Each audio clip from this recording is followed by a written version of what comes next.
संसदीय बोर्ड से जब नितिन गडकरी बाहर हुए तो एक के बाद एक कई छींटाकशी होने लगी, कई जगहों पर मजाक उड़ने लगा, कई जगह डिमोशन की बात कहने लगे लोग।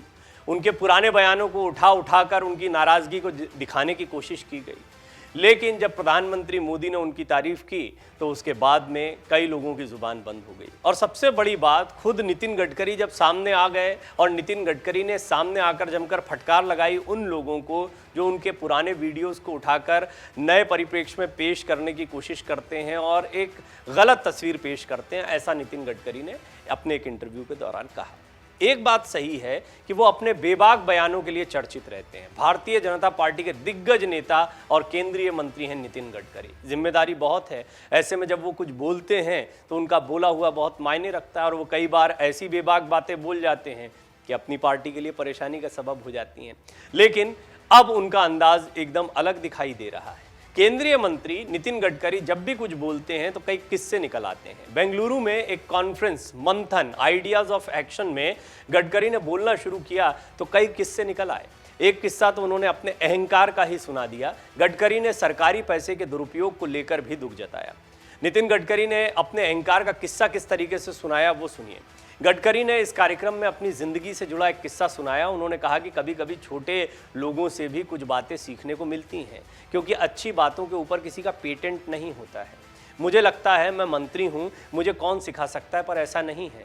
मुझे भी अभी बहुत सी बातें मालूम नहीं हैं।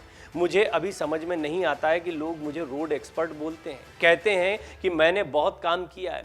मैं अपने घर में कॉन्ट्रैक्टर बना था, हमारा मिट्टी का घर था बहुत बड़ा, मैंने आर्किटेक्ट को निकाल दिया। उस समय मुंबई में फ्लाईओवर, वर्ली, बांद्रा, सी लिंक, एक्सप्रेस हाईवे बनाया था तो मुझे भी बड़ा अहंकार हो गया था। मुझे सब समझ आ गया है। मैंने अपने मन से घर को डिज़ाइन किया। बाद में मेरे बेडरूम में पलंग के सामने पिलर आ गया, तब मुझे मालूम हुआ कि अगर मैं कॉन्ट्रैक्टर की बात मान लेता तो ठीक होता, मैंने गलती की। नितिन गडकरी ने एक और किस्सा सुनाते हुए बताया, जब 85 साल के बुजुर्ग उनके पैर छूना चाहते थे। गडकरी ने अपने एक नए प्रयोग के बारे में जानकारी देते हुए बताया कि कैसे उन्होंने नेशनल हाईवे बनाने के साथ साथ फ्री में तालाब बनाए, जिससे कई एकड़ भूमि सिंचित हो गई। उन्होंने कहा कि मिट्टी सड़क पर डाली गई और तालाब अपने आप बन गए। उन्होंने बताया एक जगह इस तरह 36 तालाब बनाए गए, 22,000 कुएं इससे रिचार्ज हुए, 10,000 एकड़ ज़मीन कृषि योग्य हुई।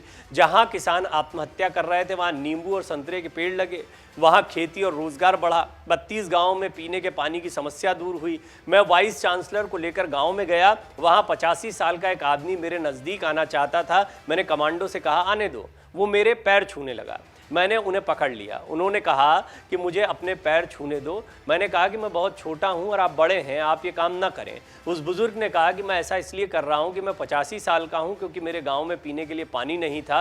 वो धनगढ़ समुदाय से थे जो भेड़ बकरियां चराते थे। उन्होंने मुझे बताया कि उनकी बेटियां और बहू पानी के लिए दूर दूर तक जाते थे, सबको गर्मियों में विस्थापित होना पड़ता था। उस बुजुर्ग ने बताया कि अब गाँव में पानी आ गया है, मेरे पास 4 एकड़ खेती है, अब उससे काम चल जा रहा था। उनकी आंखों में आंसू थे।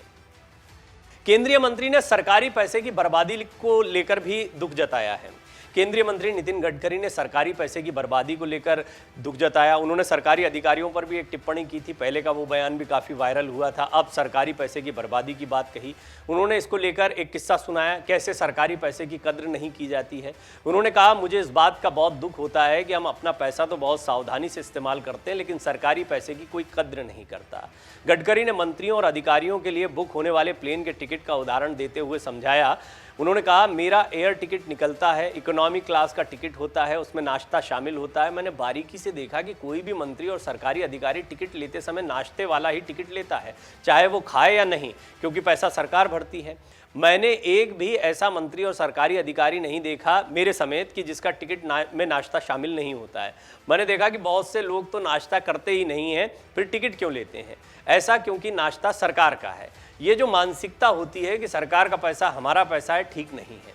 गडकरी ने कहा सपनों को पूरा करने के लिए मेहनत और परिश्रम की आवश्यकता होती है। उन्होंने एक और किस्सा सुनाते हुए कहा कि एक दार्शनिक ने कहा है कि सपने अच्छे होते हैं, वो मन में होते हैं और कभी कभी सपनों को पूरा करने के लिए मेहनत और परिश्रमों की आवश्यकता होती है। इसीलिए जब विश्व का इतिहास लिखा जाता है तो वो एयर कंडीशनड हॉल में बैठकर नहीं लिखा जाता है। इतिहास परिश्रम और खून की बूंदों से लिखा जाता है। 75 साल के बाद हमारे राष्ट्र के निर्माण के भविष्य का इतिहास जो लिखना है, उस इतिहास में आगे कैसे ले जाएं, अपने उस लक्ष्य को पूरा करने के लिए नए नए तकनीक का इस्तेमाल कैसे करें, ये सोचना होगा। गडकरी ने कहा कि जब व्यवहारिक रूप से काम करते हैं तो अच्छा भी काम होता है। कुछ कामों में कमी होती है, अच्छाई तो ठीक है, कमियां क्या हैं, कमियों को सुधारने की कोशिश कर सकते हैं क्या? कोई सर्वोत्तम नहीं हो सकता है, अच्छाई जो उसे बढ़ाए, कमियों को कम करके और अच्छा काम करे। मंत्री गडकरी ने अपने भाषण में जर्मनी का भी उदाहरण दिया। उन्होंने कहा कि हर चीज़ में विशेषज्ञता होती है। दुनिया में जर्मनी ऐसा देश है कि उसकी सफलता को सभी सलाम करते हैं। उनकी हर मशीन परफेक्ट, उनका हर काम परफेक्ट। इसका कारण है वहाँ फिलॉसफी है, एक व्यक्ति एक विषय का विशेषज्ञ, ये उसी का फायदा है। जर्मनी विशेषज्ञ की सलाह पर चलता है। 12 के बाद 5 साल अगर कोई सीखता है तो स्कूटर मैकेनिज्म सीखता है, 5 साल गाड़ी का काम सीखता है। हमारे यहाँ बॉटनी जूलॉजी में मास्टर करने के बाद रिजर्व बैंक में नोट गिनने वाले भी बहुत से लोग हैं जिनका उससे कोई संबंध नहीं है। अब ये उन्होंने इतनी बढ़िया बात कही है, एक आयरनी है, एक इसको विडंबना आप कह सकते हैं कि हमारे देश में जो एजुकेशन सिस्टम है, जो कुछ भी पढ़कर निकलते हैं, हम देखते हैं साइंस साइड के लोग निकलते हैं और वो क्या काम करते हैं, या फिर किसी अन्य विषय के जो विशेषज्ञ होते हैं उनके विषय का कभी जीवन में उपयोग ही नहीं हो पाता है। और ऐसी कहानी एक दो की नहीं, ज़्यादातर लोगों की यही कहानी देखने को मिलती है। इस ओर इंगित कर रहे थे नितिन गडकरी। नितिन गडकरी अपने अंदाज के लिए जाने जाते हैं। हालांकि एक और बड़ी समस्या ये है कि दार्शनिक भाव में बहुत सारी बातें तो सामने आ जाती हैं। सबसे बड़ा सवाल ये है कि भाई जिम्मेदारी किसकी है? अगर ऐसे हालात हैं तो बदलेगा कौन? हम कमियां तो गिना देते हैं, हम परेशानियां तो गिना देते हैं कि एक विषय का विशेषज्ञ ही जर्मनी में चलता है, इसलिए जर्मनी तरक्की कर रहा है, हमारे देश में ऐसा क्यों नहीं है? और अगर ऐसा नहीं है तो इसका जिम्मेदार कौन है? अब सरकार है, उन्हीं की सरकार है, तो उनसे उम्मीद ज़्यादा की जाती है। हालांकि इससे पहले उन्होंने अपने काम गिनाए थे कि किस तरीके से उन्होंने कई इनोवेटिव काम किए हैं।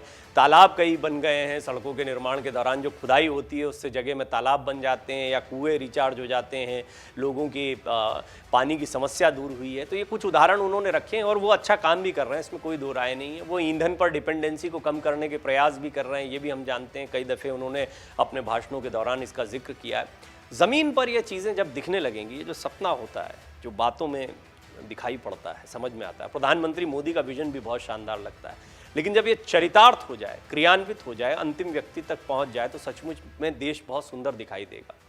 और जैसा गडकरी ने खुद कहा है कि सपने देखना चाहिए, पूरे होते हैं, तो अगर इसे एक सपना भी माना जाए और इस पर काम किया जाए तो ये पूरा हो सकता है। और यदि ऐसा होता है तो सच में एक बहुत सुखद तस्वीर देश की और देश के भविष्य की सामने आती है। बहरहाल गडकरी अब जो बातें बोल रहे हैं वो सारी बातें एक ऐसे दौर में बोल रहे हैं जब बहुत सारे कयास, बहुत सारे सवाल उनको संसदीय बोर्ड से बाहर निकाले जाने के बाद में उठ रहे थे। इशारों इशारों में ही सही गडकरी कई सवालों के जवाब देते रहते हैं। वो ये जताते रहते हैं कि वो अपना काम कर रहे हैं, उनके पास करने के लिए बहुत कुछ है। तो ये ना समझा जाए कि सिर्फ संसदीय बोर्ड में बने रहना ही उनके अस्तित्व को जताता है या ये किसी तरह का डिमोशन है। हालांकि ये कहना गलत नहीं होगा कि पार्टी की गतिविधियां, पार्टी की कार्यवाही और पार्टी में पद भी बहुत अहम होता है और संसदीय बोर्ड सबसे ताकतवर बोर्ड होता है किसी भी, और ख़ास तौर पर बीजेपी की अगर ताकत की बात करें तो वो इसी संसदीय बोर्ड और चुनाव समिति के इर्द गिर्द दिखाई पड़ती है। या फिर हम देखते हैं कि संगठन में जो मजबूत पदों पर बैठे लोग हैं उनके इर्द गिर्द दिखाई देती है।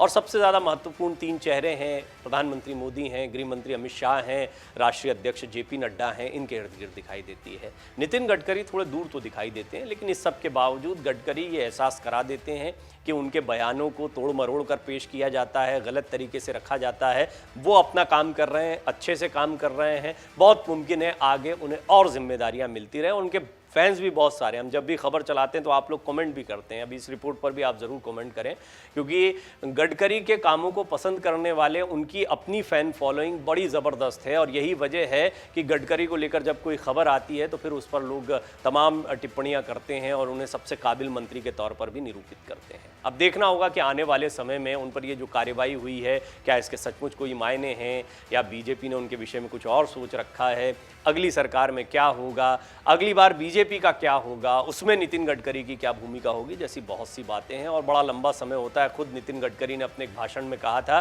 कि ये राजनीति कोई 4-5 साल का खेल नहीं होता, 10 साल का खेल नहीं होता है, ये सदियों तक चलता है। ऐसा विजन दीनदयाल उपाध्याय, लालकृष्ण आडवाणी और अटल बिहारी वाजपेयी का था। इसीलिए बीजेपी आज इतनी मजबूत है। वो अपने भाषणों में गाए बगाए प्रधानमंत्री मोदी की भी तारीफ करते हैं और साथ ही साथ में प्रधानमंत्री मोदी भी उन्हें एक जिंदा दिल इंसान बताते हैं।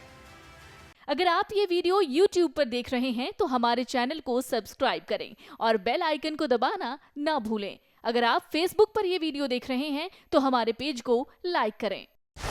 डाउनलोड करें अमर उजाला ऐप और पाएं खबरें लगातार।